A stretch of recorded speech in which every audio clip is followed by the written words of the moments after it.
Hello again, and welcome to another edition of Media Watch. I'm your co-host, Eric Tait. I'm Bob Anthony. And I'm Raymond Peterson. And this is being brought to you by the good graces of EVT Educational Productions, Manhattan Neighborhood Network, and Zoom. And we're pre-taping the Wednesday before our Monday air. And there are a couple of key things that we think we need to talk about, one of which is in the news as we speak and will still be percolating. And because of the stringent voter restriction laws that are being passed around the country, and especially in Texas, the Texas state, Democratic state legislators fled the state of Texas. A good bunch of them ended up in Washington, D.C., trying to call attention to these crazy laws. So, guys, Texas is not the only state, right? And so there are two ways to approach this. We could dig in and give an example, and maybe that's what we should do. We talk about the parolee first to show how stringent these people are trying to be. And Bob, you want to give us a background on that parole case? Well, basically, it was a person who had been, he had completed his term, correct, Eric? He was just 2 months shy of being totally off parole, right, last year during one of the presidential primaries, and he was trying to vote in Texas. In Texas, and like you said, he was 2 months short technically of the end of his parole, and the paperwork that they give you when you're ending your parole, it explains a lot of things. It tells you what you can and what you can't do and who you have to report to. One thing it doesn't say is when you're allowed to vote, when you can vote, when that limitation is off of you. And he didn't know that. He had no idea that he was 2 months short of that legal limitation. And he waited, what was it, Eric? 6 or 7 hours to vote, to make sure he voted in that presidential primary, because it was that important to him. He was working 2 jobs, and after the vote, someone interviewed him on the way out, and he said, and they asked, what are you going to do now? He said, I got to go to work. So this is a guy who really wanted to be part of the American system, cast his vote, and be part of the process. For his good deed, he is now being prosecuted for illegal voting. And Eric, what is it? $100,000 bail? $100,000 bail, and the person who brought it to the attention was a Republican female poll supervisor, watcher, whatever. And she said, I was doing my civic duty by checking into this person, and it looks like he voted illegally. I believe the parole violation, his full restitution would have been up in June of that year. And I believe that primary took place in March. And so he voted in March, not knowing that he was not eligible to vote. And the state attorney general decided to lower the boom on him. And interestingly enough, Bob, we were talking about this. The county where he made the erroneous vote is not where the attorney general brought the charges. What did you discover when you dug into that? Well, as you know, we were talking about this obviously before we went on air, and you're right. He wasn't charged in the county where this quote offense took place. That county is a high minority county, has a significant number of people of color. The AG decided to bring the charges in a contiguous county. Since it's a state offense, you can bring it in any county. And that particular county is white. And so, right, about 82% or something like that. Yeah, so the chances for a successful prosecution and conviction, I should say, in that county is a lot higher than it would be in his home county. And this was done on purpose. This is sort of the Simi Valley type of, Yep. you know, people who know that reference know what I'm talking about. Oh, okay. It's just and as we were saying before we went on air, Eric, another act of intimidation, another way to let people know if you vote and you and you did something in your history, we're coming after you. So don't vote. That's You the have to know all the minutia. You have to know the rules and regs. You have to know exactly what's going on. And because that from the previous legal statute in Texas, this new statute or these new statutes that they're bringing as a result of the big lie are even more stringent. And we use this particular parolee as an example of what they're trying to do, which is to intimidate and scare Black, brown, poor, and young voters from voting, period, just because they're afraid that those voters are not going to vote Republican. And so a slate of laws are being passed across the country. Raymond, you did some quick digging in, and according to the Brennan Center, what did you find about how many of these states and how many of these laws are being rolled out by the Republicans? Okay, this is interesting. The Brennan Center reported that as of February, there were 253 bills proposed across 43 states. That was in February. By May, it was 389 bills across 48 states. So you can see, I don't know what the current total is. The number, the number of laws keep increasing, and I believe there are at least 16 states have passed these laws, and the 14, proposed 16, yeah, absolutely. And the proposed laws are continuing to roll out. I don't know, maybe we could try that screen share, Bob, just to give our audience a sense of how many of the bills that are being out there by how many states and what it is I know in certain instances, they're trying their best to make it hard for mail-in ballots to. Yeah, that's their main concentration, early voting and mail-in ballots. It is just horrendous. I don't know how big you can make that screen, but just on that first line alone, looks like Alabama, Arkansas, Georgia, Iowa, oh yeah, Oklahoma. On the second Kentucky. line, you got Arizona. Third line, no, Arkansas. Fourth line, third line, fourth line, Arizona, Georgia, Florida. It's just unbelievable. On the left-hand column, you got shorten the window to apply for a mail ballot, shorten deadline to deliver mail ballot, make it harder to remain on the absentee voting list, eliminate or limit sending mail ballot applications to voters who do not specifically request them, eliminate or limit sending mail ballots to voters who do not specifically request them. Go down to the last one, the most petty one that everybody is, no, keep going. I'll tell you what it is. Limiting refreshments to people waiting online. Oh boy. You can't bring them any water while they're standing. You can't bring them any water, you can't bring them any food. They can stand there for 8 hours and you're not allowed to give them anything. Yeah, and the Republicans are saying, no, these aren't anti-voting laws. These are things to make voting more safe and make voting more secure. Yeah, but you can't bring folks standing in line to vote some water or some refreshments. So yeah, that's all about making. That's the most petty thing they're doing. Yeah. And it's kind of I'm glad we're talking about this this week, because yesterday, as we tape on the Wednesday, was the baseball All-Star game, which was held in Denver instead of Atlanta, because MLB pulled it out of Atlanta on account of the voting laws changes that it made coming out of the 2020 election.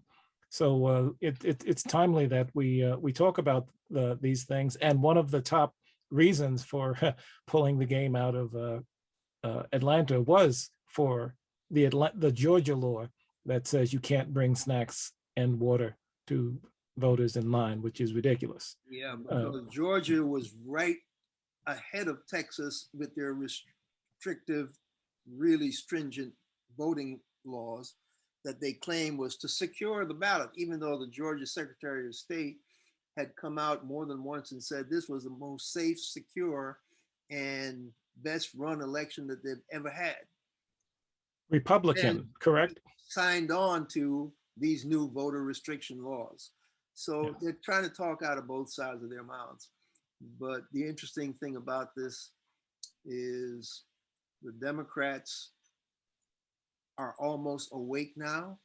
We're talking the day after Joe Biden gave his speech.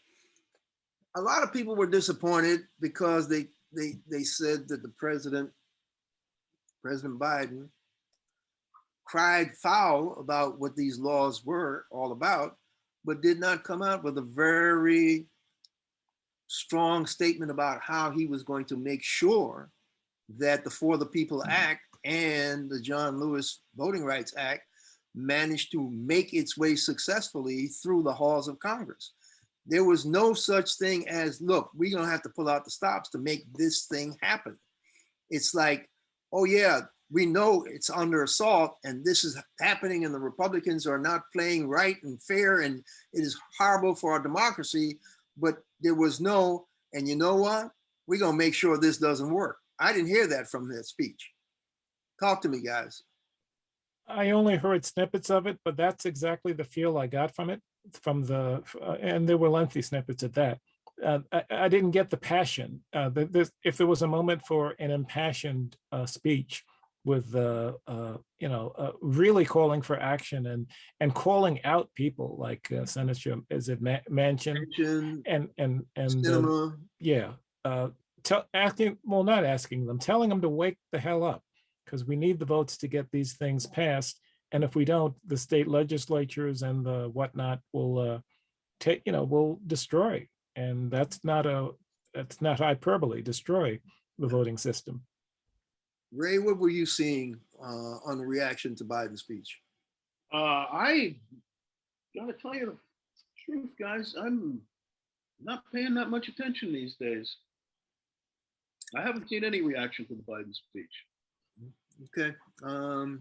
What I saw didn't lead. I mean, people were upset. Okay, they Yeah. They were not happy. I mean, yeah, it was a call out on what the Republicans were doing, but there was no sense of urgency about we have to make sure that they do not succeed. And because it's on how many states, Raymond? 48? 48. 48 states 48 are passing states. these kinds of restrictive laws. They're trying to. And there's no way in the world that the people on the ground can push back. And the only recourse is for a federal pushback to make sure. But they're making it. For instance, in Florida, there is what's this town supervisor, whoever is in charge of the drop boxes in Florida. Okay. He has a mandate to only have them open 12 hours a day. If they're open 12 hours and 1 minute, he gets fined $25,000. So this is how they're controlling the people inside their party. They're fining them for violating any of these laws that they're passing. All right. And we know that part of the Texas bill was to make sure that the most populous county in Texas, Harris County, had a limited amount of drop boxes. I believe I heard they were only going to allow them one drop box, but that might be hyperbole. No, that's Eric, that's not hyperbole. That's not hyperbole. One is what they had for Harris County. One drop box. The entire county, the most populous county in Texas. One drop box. And you couldn't walk in. It was a drive-in type facility. So there was nothing made for people to walk in and drop it.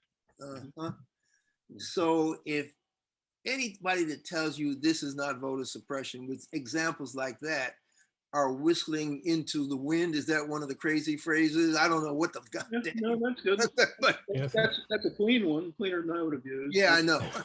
Whistling or pee. Yes. Whichever way you want to go. Yes. No, I mean, it's ridiculous, Eric, when you look at it. And again, this week during yesterday's, well, we're talking Wednesday again as we tape, yesterday's All-Star game, the Republicans ran ads during the game to directed towards blacks, directed right at us, alleging that, hey, most blacks support voter ID laws. And which is, and if you look at the credit line for that statistic they put up, it was the Washington Examiner, which is as conservative and as unreliable as you get. Examiner. Okay, so let's just say the Washington Examiner, little square thing in the Washington D.C. area, they polled how many people to come to that conclusion? There you go, Eric. There you go. Yeah. Whatever research they did is statistically insignificant. Yeah, right. Yeah. Okay, so we're supposed to buy that. Yeah, okay. Look. And the worst thing about that video is that the last line, and he's a person of color, the last line is, we got played. As trying to use the what is it, Ebonics, the vernacular to get us. We got played, right? Yeah. And a play at the All-Star baseball game. Yes. Play. Yes. Play. Yeah. We got played, right? I'm sorry. The people, they're assuming we're stupid. Sorry, didn't mean to go on like that. No, we need to go on like that. Raymond, what was that other thing from the Brennan Center that I think you wanted to make mention of? I'm not just a number of laws. I'm looking at their report right now. Well, there's so many things you could point out. And just to be clear, the Brennan Center is an offshoot of the NYU School of Law School. Oh, yeah, sorry. That's correct. Just for people who don't know. I mean, it's not. We have to stop. NYU is my alma mater, and I did not. Never mind. Yeah. Not plugging them. Of course, you understand that now, because the Brennan Center is trying to keep tabs of this stuff, they're now being painted with the brush of being a left-leaning progressive mouthpiece, which we know is not the case. However, I can read you a quote on that. I had to look it up before we came on air. Oh. The One America Network, the one with it. This is covers basically another big lie. Yeah. Other big lies. They cover Trump events. They back Trump. He's their golden leader. But when they refer to the Brennan Center, they call it, where did I write it down now? A left wing, what did I put it down? A left wing outfit. And that was the complete description. Okay. A left leaning outfit. And I thought I had the quote right down. Left wing outfit, according to them, Yeah, look, we're dealing in a media landscape where places like the Washington Examiner, Fox fake news, because I never say Fox News. I always say Fox fake news. And we've been doing this for years on Media Watch, Bob, as you well know, because when those other people were letting Donald Trump lie through the teeth and let Fox fake news help him lie through, we would tell them, this guy's lying. These outfits are a propaganda outfit. We didn't pull any punches about, well, alleged. No, it ain't alleged. They've been fake news propaganda from day one, even under the guy who got brought up on charges and they had to pay out millions of dollars, Roger Ailes, for his sexual harassment of people. He coined the fake news mantra for Fox News, and they followed it to the T. And when he left, they even got worse. So in any event, not to get into a rant, let's double back to Texas and the crazy laws that Texas have been passing, because as part of that session, the governor and his people, they not only targeted voting rights, they put a bullseye on women in Texas.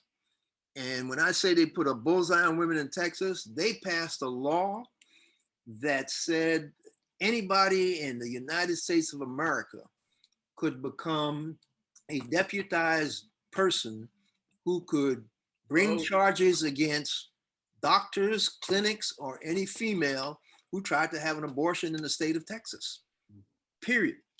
And if they were successfully brought to prosecution, any individual who did that would get a $10,000 reward. Now, when I saw that, my mind just exploded because I could not believe that almost 200 years, it was 1850, they passed the Fugitive Slave Act. And they deputized everybody in the country. They mandated that everyone in the country would be allowed to turn in and capture any escaped African-American running away from slavery. And it was mandated that they were supposed to do that by law, federal law. And so what Texas is now trying to do is revisit the fugitive slave law, except it's no longer African-Americans seeking freedom, it's women in need of who might want to seek abortions, and they're now the target. And any doctor or clinic that tries to help them, woe unto them. It is horrendous. That New York Times article that you just put up, Bob, go back to that headline. Sure. Let me scroll back up. Citizens, not the state, will enforce new abortion law in Texas. Nazi Germany. Well, actually, you know what? This harkens back to the fact that this is almost revisiting all those sterilization laws that they passed in this country after 1900. They had this big eugenics movement, and across this country, they were passing laws sterilizing people. And the people they sterilized were the poor, the Black, the brown, anybody who did not have the wherewithal to push back. Some people got sterilized without even knowing they were being sterilized. They definitely didn't give their consent. And now a number of states are finally trying to own up to that. California just passed a reparations bill where they're going to pay people $25,000 if they can even find any of the people who suffered from the sterilization laws that they did. This new Texas law is as bad as that, okay? In my estimation, in my opinion, it is just horrendous. No, it's calling for, I mean, and it doesn't matter where you are, correct, Eric? You don't have to be in Texas. If you can figure out a way to know that somebody in Texas tried to do that and you bring it to their attention, they'll give you the reward. Yeah. You're a deputized person, okay? And scroll down and just read the lead, Bob. Sure. Let me do this gently because I got a little jitter before. And this is by Sabrina Tavanese, published on the July 9th. People across the country may soon be able to sue abortion clinics, doctors, and anyone helping a woman get an abortion in Texas under a new state law that contains a legal innovation with broad implications for the American court system. The entire American court system. And guess what? It isn't Texans, it's people across the country. This is some horrendous craziness. I mean, let me just read the next paragraph. The provision passed the state legislature this spring as part of a bill that bans abortion after a doctor detects a fetal heartbeat, usually about 6 weeks of pregnancy. Many states have passed such bans, but the law in Texas is different. And I don't want to read the whole thing, but the fact that they're having people enforce the law and not the government puts a legal twist on it that makes it harder to defend against. The story says that even legal experts don't know what's going to become of this because no one's challenged it yet, and they don't know where things are going to go. So it opens up a big can of worms. Yeah, it's a tricky way of trying to figure out a way to do this without being able to be sued in a court of law. Astounding. I wish we had our Mr. Bonilla on this call. Yes, we were trying to get, I was actually trying to find a female lawyer to come on board to help us deal with this issue. But it's not going to go away, so maybe we can revisit it when we do have a female legal expert to talk about this, because I know if women in the country, I mean, not just in Texas, if women in the country are not up in arms about this, then we got a serious problem in this country. Right. Sorry, this thing keeps popping up. Yes, it's amazing that Texas would basically deputize your neighbor to go after you, which is an awful thing. But in any case, here's a key line, which you alluded to. It's completely inverting the legal system, says Stephen Vladek, a constitutional law professor at the University of Texas at Austin. It says the state is not going to be the one to enforce this law. Your neighbors are. yeah, scary. The state is not enforcing the law. The neighbors are. Yes, and with that, we have about 2 minutes. Oh, gee. Oh, damn. We only got 2 minutes left. All right. Here's the thing that we're going to mention, and we're mentioning it, but we have to do it in a real show, and that's because there was a report by a UN commission. If I can pull it up and read the headline, the International Commission of Inquiry on Systemic Racist Police Violence Against People of African Descent in the United States. I'll read the opening paragraph. In June 2020, the UN Human Rights Council, HRC, strongly condemned, quote, the continuing racially discriminatory and violent practices perpetrated by law enforcement agencies against Africans and people of African descent, end quote, noting in particular the death of George Floyd on 25 May 2020 in Minnesota and the deaths of other people of African descent. The HRC also condemned structural racism in the criminal justice system, and by resolution A/HRC/RES/43/1 mandated the High Commissioner to prepare a report on systemic racism and violations of international human rights law against Africans and people of African descent by law enforcement agencies globally. Yeah, Now, and with that, that's an amazing report. yes, and we'll have to dig into that Yeah. soon, Yeah. because we're just about We've out. got to dig into it. But okay, folks, this has been Media Watch. We're going to revisit that. I'm Eric Tait. I'm Bob Anthony. Catch up to us on Twitter and YouTube at Media Watch EVT. And I'm Raymond Peterson. Thank you and good night. We'll catch you the next time, folks. Stay safe.